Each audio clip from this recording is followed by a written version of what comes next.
Bonjour à tous et à toutes. Donc dans cette vidéo, nous allons voir comment avec Power BI Desktop, nous pouvons créer un modèle de données et calculer les indicateurs qui nous intéressent. Dans la vidéo précédente, nous avons vu comment collecter, transformer et préparer des données, notamment en important des classeurs budgétaires. Nous allons dans cette vidéo voir comment créer le modèle de données. Donc dans une première étape, nous allons importer d'autres tables complémentaires qui vont nous permettre d'avoir les données nécessaires pour calculer les indicateurs. Donc justement, quels sont les indicateurs que nous allons calculer? Un indicateur qui est très générique, que presque toute entreprise souhaite mesurer, c'est l'évolution de son chiffre d'affaires d'une année sur l'autre. Deuxième indicateur tout aussi important, c'est l'évolution de son taux de marge. Troisième indicateur, lui aussi très répandu, c'est la comparaison du budget par rapport au réalisé. À nous de jouer maintenant. Nous sommes dans un fichier Power BI Desktop où nous avons déjà une table de présente, table qui regroupe les informations budgétaires, exercices que nous avons réalisés dans la vidéo précédente d'introduction à Power BI Desktop et Power Query pour la collecte et transformation des données. Nous allons maintenant ajouter les informations concernant les ventes effectives réalisées, et ces informations sont stockées dans une base Access. Donc pour cela, nous allons dans Accueil,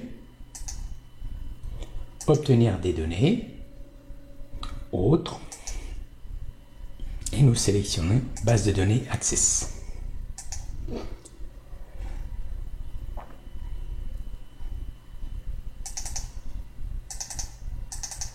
Voilà, nous sélectionnons notre base de données. Power Query nous propose les différentes tables présentes dans notre base Access. Nous sélectionnons, en l'occurrence dans notre exercice, toutes les tables et nous faisons charger.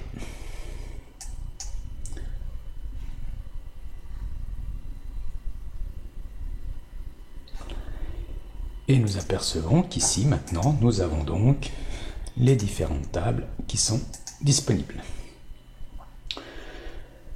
Pour compléter notre modèle de données, nous allons importer également une table calendrier. Donc une table calendrier, c'est une table où chaque ligne correspond à une journée et une table calendrier doit comporter des années pleines, afin de faciliter le travail des fonctions temporelles de Power Pivot. Nous verrons cela un petit peu plus tard.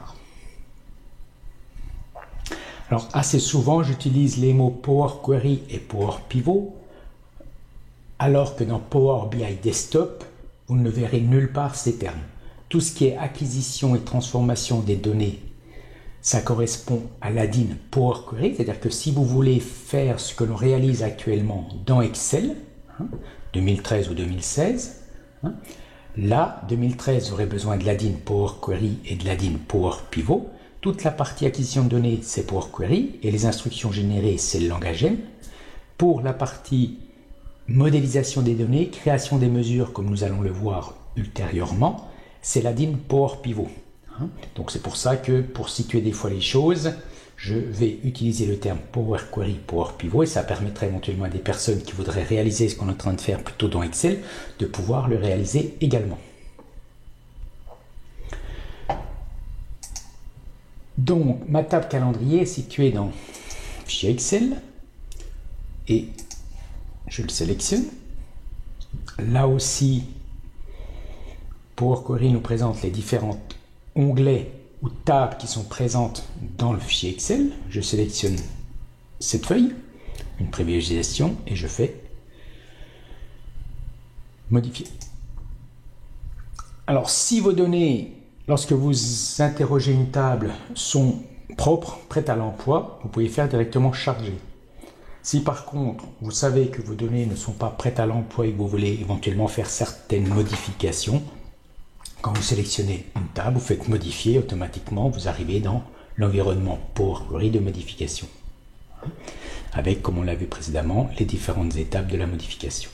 Et là, moi, j'ai tout simplement sélectionné un nez et lui spécifier que c'est une zone de type texte, par exemple. Et là, je peux faire fermer et appliquer. Donc là, j'ai mes tables qui sont présentes. Voilà. Ce que je vais faire maintenant, c'est créer les relations qui existent entre ces différentes tables, un petit peu comme dans une base de données, ou pour ceux qui pratiquent assez régulièrement Excel, lorsque vous voulez réaliser un tableau croisé dynamique, la plupart du temps, si vous avez des données qui sont dans différents onglets, comme un tableau croisé dynamique n'accepte en entrée qu'une seule table, vous allez souvent utiliser des recherches V ou VLOOKUP pour récupérer des données provenant d'autres onglets. Là, les relations, on va dire qu'on va définir de façon permanente, on pourrait dire des recherches V entre les différentes tables. Alors pour établir une relation, donc certaines ont été calculées automatiquement, vous les voyez ici. Donc il faut que dans chaque table, il y ait une colonne qui comporte le même type d'information. Par exemple, ici, le lien entre véhicules, vous voyez, si je vais voir, j'ai aussi ma marque en clair. Donc entre ces deux tables, je peux faire une liaison sur la colonne marque. Mon fichier produit, ici, mon fichier véhicule. Les véhicules ont un numéro de modèle, voilà, qu'on voit ici. Et bien dans ma table des ventes, qui est la table liste facture, bien sûr, chaque ligne correspond à une vente d'un véhicule, je retrouve le numéro de modèle, ce qui fait que je vais pouvoir faire une liaison entre cette colonne-là et ma table véhicule. Pour les commerciaux qui effectuent les ventes, j'ai un code commercial ici, une colonne avec le code commercial, je vais pouvoir faire une relation dans la table des commerciaux sur le code commercial. Donc pour faire cela, il suffit donc les commerciaux, vous voyez comme il les a trouvés, on voit bien que il a bien récupéré de chaque côté le code commercial. Entre les factures et les véhicules, il s'est trompé. Vous voyez, il a pris l'ID parce que par défaut, il a pensé, comme les colonnes avaient le même nom, que c'était la bonne colonne. Or, en fait, ma colonne qui fait la liaison, c'est la colonne modèle. Donc, supprimer. Alors moi, dans les bonnes pratiques, en principe, je supprime tout ce qui est généré parce que souvent, c'est pas toujours vrai, on vient de voir le cas, et en plus ça m'oblige à être conscient de ce que je fais, et de toute façon les relations qu'on définit ici, c'est la base pour tout ce qui sera fonctionnement ultérieurement. Donc c'est très important de bien passer du temps, de faire un modèle de données qui soit très propre. Donc là c'est modèle vers modèle, donc là, vous voyez, un glisser-déposer.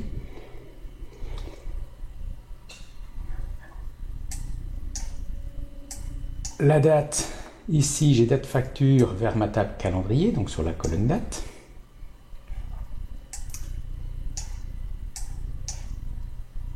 J'ai ici les concessions sont des villes, donc je vais aller sur les villes. Donc une fois qu'on a établi les relations, on peut éventuellement, déjà vous voyez j'ai ici le montant par exemple, c'est le montant vendu, déjà réaliser quelques interrogations, c'est-à-dire ça peut vous permettre que vos données sont cohérentes. Vous voyez, si je vais dans la partie, donc là, restitution, je vais dans liste facture, je prends le montant par exemple, comme il est en numérique, par défaut il en fait la somme. Je peux me mettre en format gris, et si je glisse par exemple les noms de mes commerciaux, voilà, on voit bien que tout de suite j'ai le calcul. Si je rajoute la marque dans le fichier des marques, si je prends la marque et que je la glisse, mettons ici, je reprends le montant dans liste facture, j'ai bien mes ventes, on retrouve bien le total général qui est le même. Donc dès l'instant que vous avez fait les relations, de façon très simple, vous pouvez déjà exploiter votre modèle de données. Donc maintenant, bien sûr, là, par défaut, il fait juste des sommes. C'est-à-dire que quand je pose une donnée numérique, par défaut, il en fait la somme.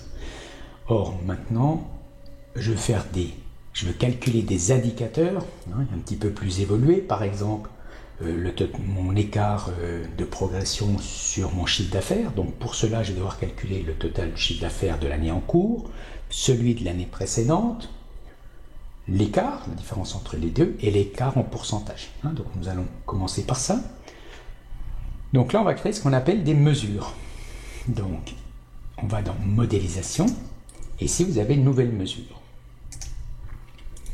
Ici, dans la barre de menu, je vais taper total CA est égal, et on a un jeu de fonctions, donc ça c'est le langage DAX. Donc là, j'ai utilisé une fonction assez simple, un petit peu comme dans Excel, somme, SUM, à part que c'est en anglais. Donc somme, et qu'est-ce que je vais faire? Je vais faire la somme de ma colonne. Dans ma colonne liste facture, je vais tout simplement faire la somme. Et je valide.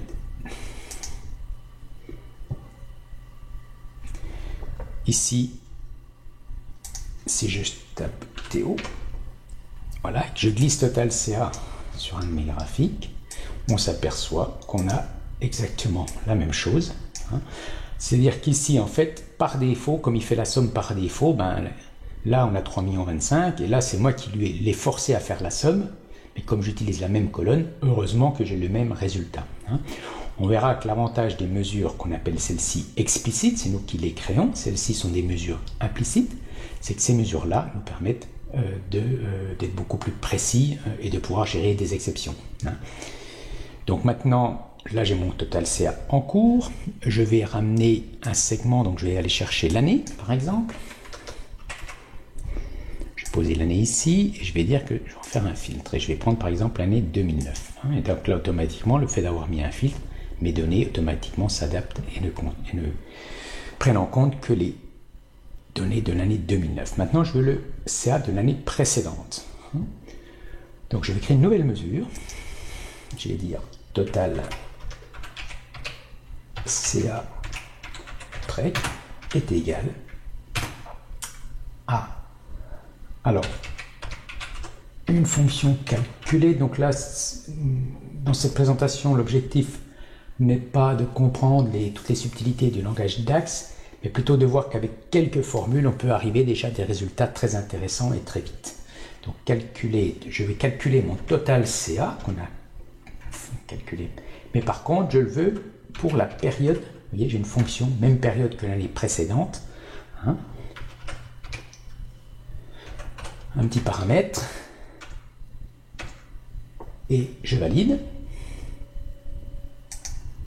Voilà. Et si maintenant je glisse mon total CA ici par exemple,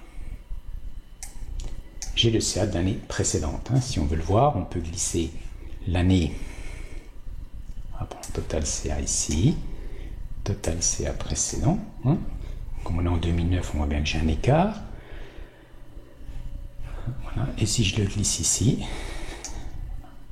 et si ici j'ai 20 513 en 2009, donc en 2008, puisque je suis l'année précédente par rapport à... Si je sélectionne 2008, je dois récupérer dans mon CA courant 20 513. Et je récupère 20 513. Et le chiffre de l'affaire de l'année précédente, si je passe en 2007, les 43 millions, et là j'ai plus rien puisque je n'ai plus de données en 2006.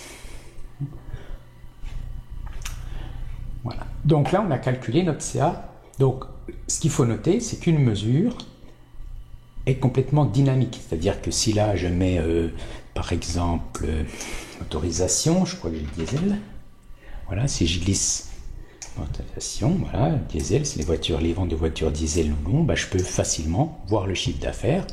Je ramène le total, voilà, et le total CA précédent.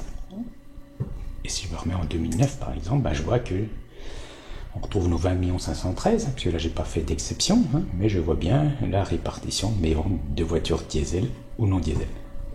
Donc une mesure, l'avantage c'est qu'elle est complètement dynamique. Une fois que je l'ai réalisée, je n'ai plus comme dans Excel à chaque onglet à refaire les formules, à recopier. Elles sont indépendantes. J'ai pas besoin, vous voyez, total CA après pour la faire, je me suis appuyé sur le total CA, mais je n'ai pas forcément besoin du total CA. C'est-à-dire si je vais dans ce tableau, je peux très bien,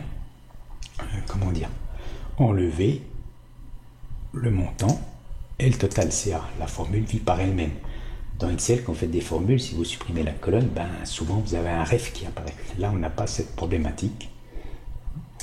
Voilà, donc là, on a fait maintenant ce qu'on va calculer. On va calculer la marge, parce que la marge est souvent un indicateur auquel on est sensible. Donc, pour calculer la marge, je vais retourner dans mon modèle de données pour bien voir quelle information je dispose, puisqu'a priori, il me faut un prix d'achat. Si je vais dans ma table des ventes, c'est-à-dire ma table liste facture, ici, dans cette colonne, c'est le prix de vente effectif, mais je n'ai pas le prix d'achat. Par contre, dans mon fichier véhicule, donc si je vais dans mon fichier véhicule, ici, j'ai une colonne prix de revient qui est mon prix d'achat de chaque véhicule. Par contre, cette colonne prix de revient, puisqu'il va falloir que je fasse la différence entre mon prix de vente et mon prix de revient pour obtenir ma marge, cette colonne n'est pas située dans ma table liste facture. En Excel, c'est dans ce cas-là qu'on serait amené éventuellement à faire un recherche-V. Là, on va faire l'équivalent, mais avec une fonction beaucoup plus simple. Donc, je vais retourner dans liste facture. Et là, je vais créer pas une mesure, mais une nouvelle colonne. Donc, je vais créer une nouvelle colonne. Et je vais dire que mon prix d'achat, par exemple, est égal. Et là, j'ai une fonction relative. Donc, ça veut dire utilise la relation. Et on lui indique, le seul paramètre, c'est la colonne, la table, la colonne qu'on veut récupérer. Donc, moi, je vais aller dans véhicule et je vais récupérer la colonne prix de revient. Vous voyez, c'est très simple, un seul paramètre. Cette fonction relative ne fonctionne que si on a défini une relation entre la table où on est et la table dans laquelle on va chercher l'information. Je valide et là j'ai bien ma colonne prix d'achat. Donc vous voyez, le prix change quand même, c'est pas toujours les mêmes véhicules, les mêmes prix.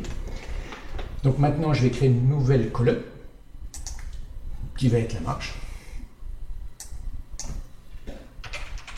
unitaire, on va dire, qui était égale donc à mon montant moins ma colonne prix d'achat. Tout simplement. Et je valide. Et là, j'ai bien ma marge. Maintenant, je fais une nouvelle mesure. Je vais l'appeler total marge. C'était égal à somme de ma colonne. Voilà, et je ferme. J'ai mon total marge. Maintenant, ce que je voudrais, c'est calculer mon taux de marge. Donc, pour calculer mon taux de marge, je vais créer une nouvelle mesure. Donc, taux de marge, donc ça va être en pourcent. C'était égal à, alors là, je vais utiliser la fonction divide pour une division qui demande deux paramètres. Le numérateur, donc le numérateur, c'est mon total marge. Divisé, alors, taux de marge, taux de marque. Taux de marque. Donc, taux de marge, c'est sur le prix d'achat, total prix d'achat, que je n'ai pas pour l'instant. Donc, je vais quand même dire total achat, mesure, vous voyez, qui ne trouve pas, mais que je peux, qui me souligne, voilà, que je peux quand même valider, bien sûr, avec une erreur. Je vais créer une mesure qui va être mon total prix d'achat, nouvelle mesure, donc total achat, j'orthographie de la même façon, c'est égal à somme de prix d'achat. Voilà, je valide. Et si je retourne maintenant sur, j'appelle ici ma mesure taux de marge, voilà. Et ici maintenant elle n'est plus en anomalie, puisqu'entre-temps j'ai créé ma mesure total achat. Donc, voilà, c'est bien sûr qu'il fallait que je la nomme de la même façon. Donc, mon taux de marge, c'est du pourcent. Donc ici, on voit qu'on peut se mettre en pourcent. Donc ici, vous avez un petit endroit où vous pouvez formater vos données. Et bien, on va aller voir ce que ça donne. Donc, par exemple, je fais un nouvel.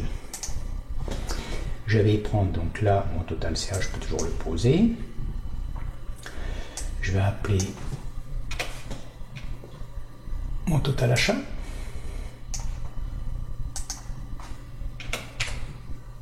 Et je pourrais mettre mon taux de marge. Bien sûr, là, graphiquement, le taux de marge n'a pas trop de sens, donc on va se mettre en mode gris.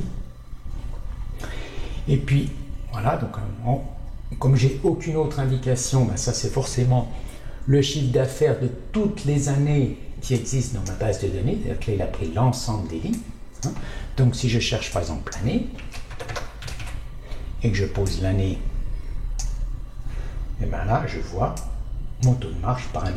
Hein. Donc on voit qu'on a un fort taux de marge en 2007, et puis il a baissé et il augmente en 2010. En 2010, il n'y a qu'une seule facture. Hein. Et bien donc voilà, donc on s'aperçoit que là aussi, une fois que j'ai créé mon taux de marge, et pareil, le taux de marge peut vivre tout seul. On n'a pas besoin forcément ni du total. Voilà, je peux avoir ici un tableau. Hein.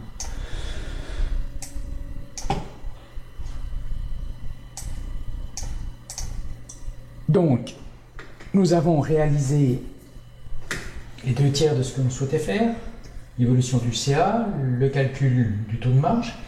Il nous reste maintenant la comparaison du budget avec le chiffre d'affaires. Donc pour calculer notre comparaison du réalisé par rapport au budget, je dois un petit peu modifier mon modèle, puisqu'en fait mon budget, il est réalisé par marque et par pays. Donc il y a une ligne en fait Alfa Romeo Allemagne. Là j'ai les 12 mois, mais j'aurai forcément Alfa Romeo France, Alfa Romeo Italie, et pareil pour les autres marques. Donc pour pouvoir faire des comparaisons budget réalisé, il faut que j'ai une relation sur la marque, il faut que j'ai une relation sur le pays, il faut que j'ai une relation sur la date. Les deux premières relations, nous avons déjà réalisées. C'est-à-dire si je prends mon budget, j'ai ici une relation vers la marque, j'ai ici, donc dans la table ville, j'ai les pays. Je pourrais être tenté de dire, bah, je vais faire une relation comme ça. Mais j'ai un message qui me dit que je ne peux pas créer de relation entre deux tables, car chacune contient des valeurs dupliquées. Effectivement, si je vais dans ma table des villes, ben, un pays peut revenir plusieurs fois. Donc il me faut une table où les pays soient uniques. Donc pour ça, on va créer cette table.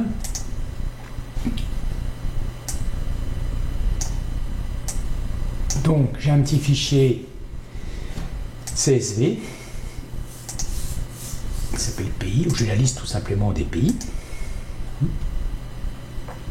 qui n'est ni plus ni moins qu'un export d'un tableau Power BI que j'ai fait. Donc je fais modifier, peu importe d'où vient. Et là, ben, cette colonne-là, je n'en ai pas besoin, donc je la supprime. Là, j'ai une ligne vide, j'en ai pas besoin, donc je la supprime. Et voilà. Pays. J'ai ma table pays qui est réalisée. Je fais fermer, appliquer.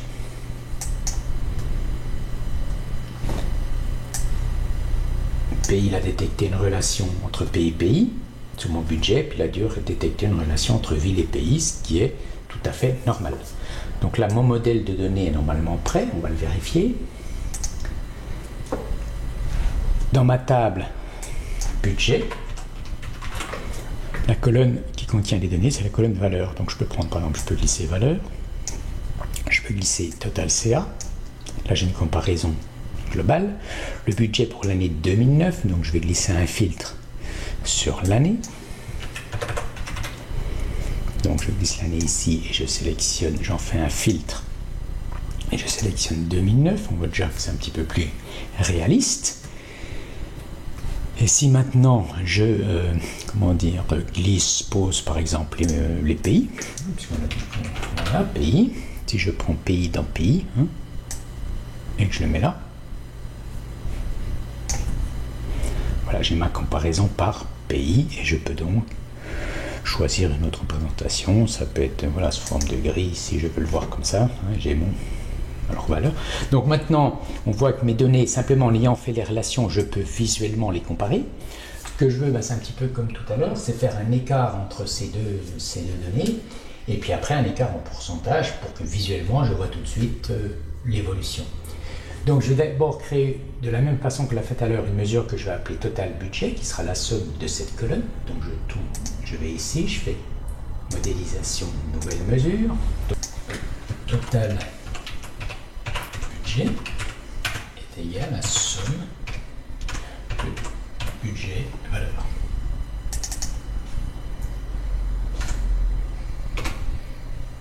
J'ai mon total budget. Nouvelle mesure, je veux l'écart. Donc l'écart budget, c'est égal à mon total CA moins mon total budget. Et maintenant, une nouvelle mesure, l'écart budget en pourcentage, c'est égal à... Alors, je fais une division. Le numérateur, c'est mon écart budget. Et le dénominateur, c'est mon total budget.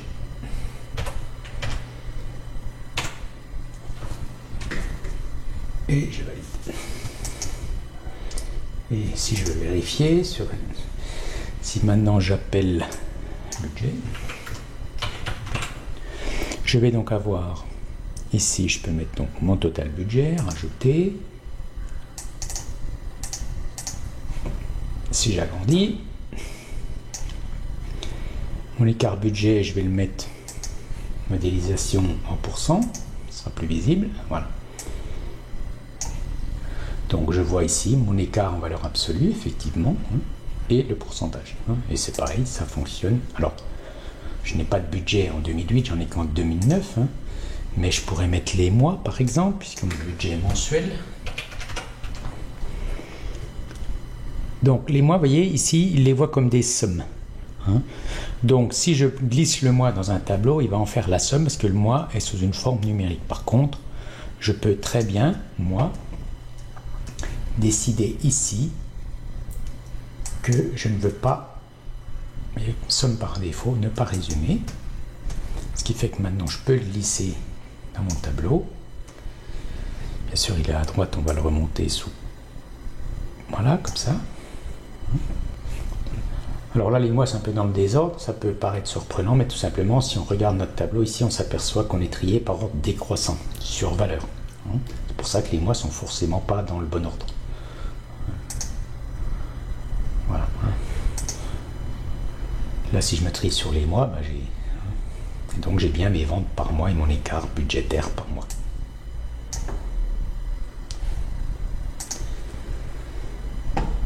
Et là, par pays, et les mois à l'intérieur.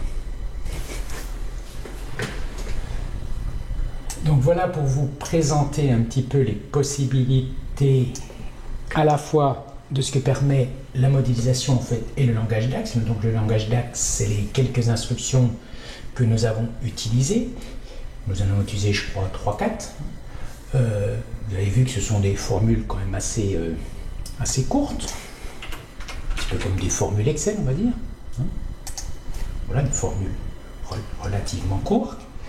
Alors quand même, pour situer des instructions du langage DAX, il y en a quand même environ entre 300 et 400, donc pour vous, de façon à pouvoir gérer la diversité des problématiques que l'on peut rencontrer au sein de vos différentes entreprises. Donc là, c'était pour vous donner un aperçu. Donc ce qu'il faut retenir de la modélisation, c'est que une fois qu'on a créé son modèle de données avec ses relations, celles-ci sont toujours sous-jacentes fonctionnelles et que les mesures que l'on crée sont complètement dynamiques, c'est-à-dire que derrière, vous l'avez vu, je peux générer autant de tableaux de représentation différentes. Ici, par exemple, je suis en 2009, si sur ce tableau-là, je rajoutais le budget, je le prends, je le glisse, c'est fait, il est opérationnel partout. Par contre, vous apercevez qu'ici, j'ai partout le même montant. Pourquoi? Parce que mon budget n'est pas par commercial. Donc, comme il n'est pas par commercial, il ne peut pas déterminer au niveau de chaque commercial quel est le budget. Donc, il prend le budget de l'année 2009 complet. C'est ici que je change, que je ramène la marque. On a vu que mon budget était par marque. Donc, si je ramène la marque ici, et que j'ôte les commerciaux, par exemple, là, mon budget est opérationnel puisque par marque, il est créé par marque. Voilà, donc bien sûr qu'on a des données, il faut qu'au niveau de ce qu'on appelle granularité, elles puissent être comparables. Donc là, soit il faut rentrer un budget par commercial au départ, si je voulais le ramener au niveau du commercial, soit éventuellement la rentrer dans des formules un petit peu plus complexes pour faire ce qu'on appelle de l'allocation, c'est-à-dire un prorata, diviser à prorata le budget par le CA réalisé par les commerciaux par exemple. Donc voilà, je vais terminer sur la présentation de l'environnement de modélisation de Power BI Desktop. Et donc dans la prochaine vidéo, à partir du modèle que nous venons de réaliser, nous verrons comment mettre ça, faire des restitutions un petit peu plus évoluées, un petit peu plus graphiques que celles que nous venons de faire dans cet exercice. Au revoir et à bientôt.